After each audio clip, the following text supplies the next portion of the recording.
Hello students, hi. Today we are doing motion chapter number 1 of class 9th physics.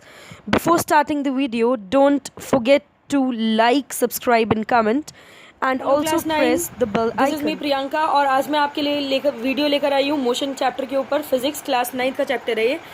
बिना time waste करते हुए सबसे पहले हम आगे बढ़ते हैं, चैप्टर के बारे में पढ़ते हैं, ब्रीफ पढ़ते हैं और बहुत ईजी से इस चैप्टर को समझने की कोशिश करते हैं। तो सबसे पहले मेरा टॉपिक है मोशन। भाई अभी तक हमने पढ़ा है जो चीज़ मूविंग होती है उसे मोशन बोलते हैं। तो अब इसके बारे में छोटा सा और पढ़ लेते हैं। मैंने कहा body is said to be in motion. Motion मतलब क्या होता है? मूविंग। मैंने कहा body is said to be in motion when, कब कब होगी वो मोशन में? व्हेन, हमने कहा when it's position changes continuously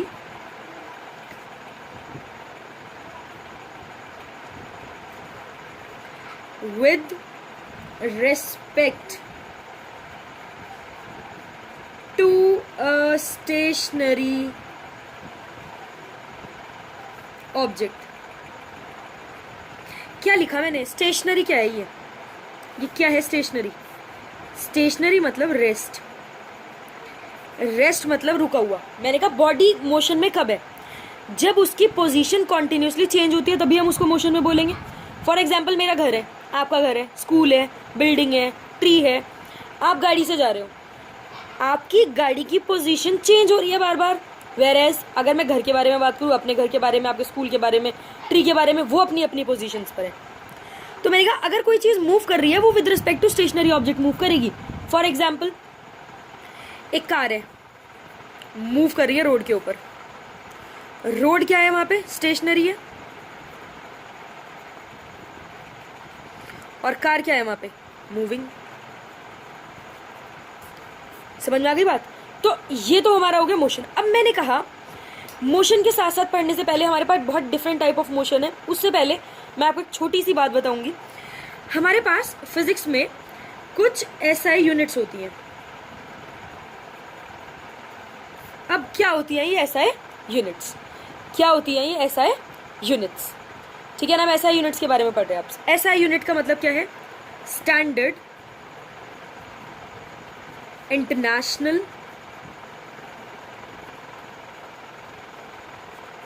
units. क्यों बनी है स्टैंडर्ड इंटरनेशनल यूनिट?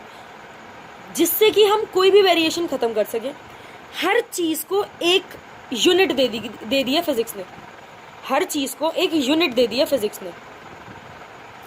तो स्टैंडर्ड इंटरनेशनल यूनिट्स कौन कौन सी है मेरे पास? मैंने कहा केजी, मीटर्स, लीटर्स, ग्राम, ठीक है, सेंटीमीटर, ठीक है, एटसेट्रा एटसेट्रा। बहुत सारी यूनिट्स है हमारे पास। साइंस ने कहा कि हाँ, हम जितनी भी चीज़ें हमने उनकी भी एक यूनिट दी है। मैं फोर्स बताऊंगी उसकी भी ऐसा यूनिट है, प्रेशर लगाऊंगी तो उसकी भी ऐसा यूनिट है, डिस्टेंस मूव कर रहे हैं उसकी भी ऐसा यूनिट है, आप पेट्रोल लेने जा रहे हैं तो उसकी भी ऐसा यूनिट है। ठीक है, फॉर एग्जाम्पल लीटर्स के बारे में अगर मैं बात करूँ, कोई मैं लिक्विड चीज़ लेने गई, मैंने मिल्क लिया, मैंने पेट्रोल लिया, तो मैं उसको मेजर करूँगी लीटर्स में।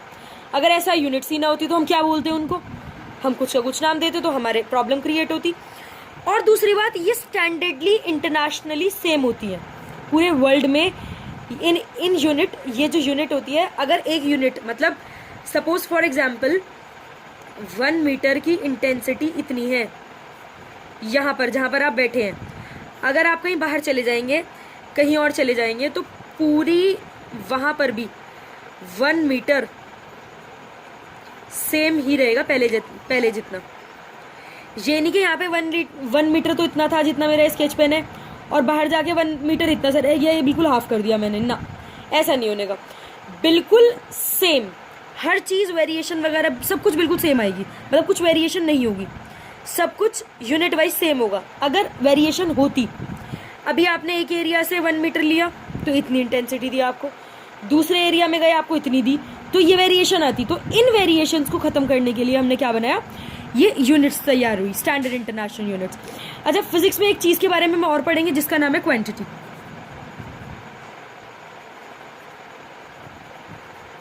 क्वांटिटी, कितने टाइप ऑफ क्वांटिटी हमारे पास है? दो तरह की क्वांटिटी है, एक तो स्केलर क्वांटिटी,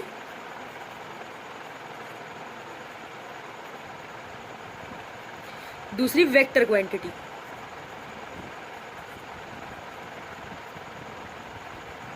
एक तो स्केलर क्वांटिटी, दूसरी वेक्टर क्वांटिटी। भाई स्केलर क्वांटिटी क्या होती है? स्केलर क्वांटिटी कौन सी क्वांटिटी होती है? स्केलर क्वांटिटी मैंने कहा जिसके पास मैग्नीट्यूड होता है, मैग्नीट्यूड होता है, मैग्नीट्यूड का मतलब क्या होता है? साइज। बट क्या नहीं होता? डायरेक्शन, डायरेक्शन नहीं है, तो उसको हम क्या बोलेंगे? Scalar quantity. मैंने कहा भाई मुझे 4 किलोमीटर जाना है, 4 किलोमीटर जाना है, तो मेरे 4 बच्चे हैं, मैंने सब चारों को बोला कि आप 4 किलोमीटर दूर जाओ। तो भाई एक बच्चा सीधा चला गया, एक बच्चा इधर चला गया, एक बच्चा इधर चला गया, हर कोई अलग अलग डायरेक्शन में जाएगा।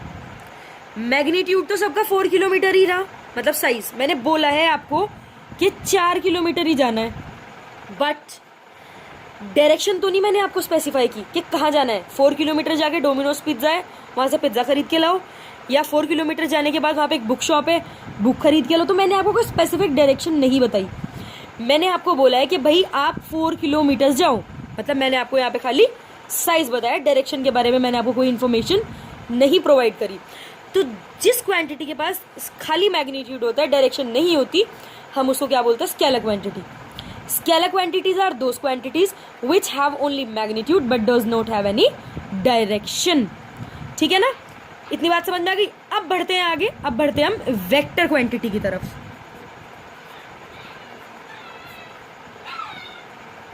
क्वांटिटी,